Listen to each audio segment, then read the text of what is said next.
এয়া হৈছে মাটিমাহৰ সৈতে পলক। এতিয়া কেনেকৈ বনালোঁ ৰেচিপিটো ষ্টাৰ্ট কৰোঁ। হেল্ল' গাইজ, আজি আকৌ লৈ আহিছোঁ আপোনালোকৰ মাজলৈ এটা সুন্দৰ পৰ্ক ৰেচিপি। আৰু সদায়নো একেটা জুতিৰে কিমান খাই থাকিম, আজি এটা বেলেগ ষ্টাইলত বনাম বুলি ভাবিছোঁ। আৰু মোৰ চিকেনখিনি প্ৰায় 50% ভজা হৈয়ে গৈছে। এতিয়া ইয়াত মই মছলাখিনি এড কৰিম।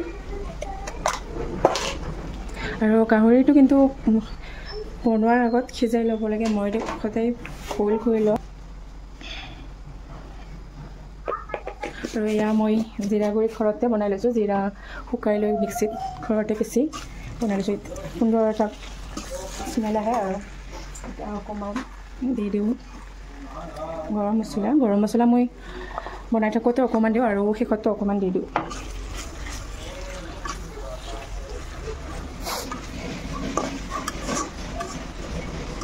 আজি ৰাতিপুৱাৰ পৰা ৰ'দটো যেনেকৈহে ওলাইছে আৰু যেতিয়াহে গৰম দিছে। আজি গাহৰি খোৱা বতৰ নহয়, কিন্তু কি হ'ল, আজি হাজবেণ্ডৰ লগৰ এজনে ঘৰতে বোলে কাটিছে গাহৰি। চ' আমাৰ ঘৰতে আহি তেওঁ দি গ'ল। আৰু দি যোৱাৰ পিছততো নাগৰিব নোৱাৰি, চ' বনাই দিলোঁ। আৰু আপোনালোকে ভাবিব পাৰে সিহঁতে গাহৰিয়ে খাই থাকে নেকি।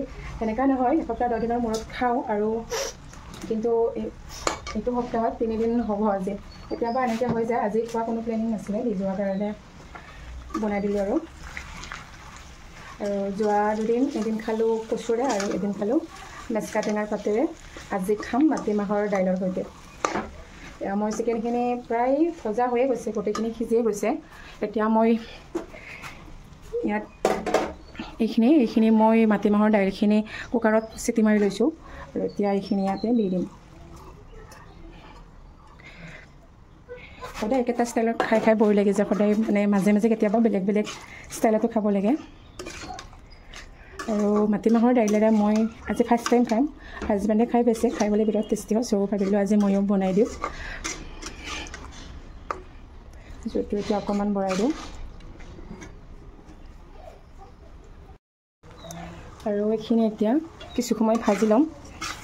যেতিয়ালৈকে দাইলটো ভালদৰে মিহলি হৈ নাযায় তেতিয়ালৈকে এইখিনি ধুনীয়াকৈ ভাজি থাকিম। আৰু আপোনালোকে কোনে কোনে এনেকৈ খাই পাইছে মোক জনাবচোন। আৰু মই কিন্তু কৈছোঁৱেই, মই আজি ফাৰ্ষ্ট টাইম খাম। হাজবেণ্ডে খাইছে, বহুত টেষ্টি হয় বোলে খাবলৈ। মছলা কিন্তু মই খুব কম পৰিমাণে ব্যৱহাৰ কৰিছোঁ। এইখিনি এতিয়া কিছু সময় ভাজিব লাগিব।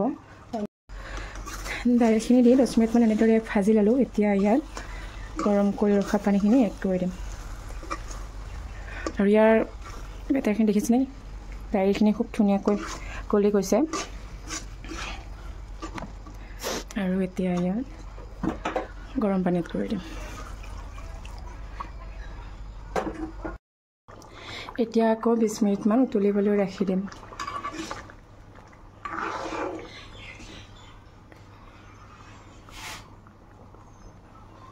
এয়া মাটিমাহৰ সৈতে গাহৰি মাংস ৰেডি। আৰু এতিয়া মই আপোনালোকক টেষ্ট কৰি দেখাম। বহুত গৰম হৈছে।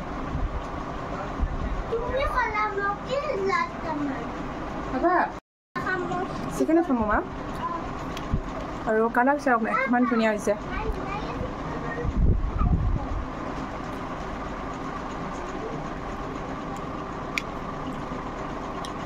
ফাৰ্ষ্ট টাইম খালোঁ আৰু খুবেই বেছি ভাল লাগিছে।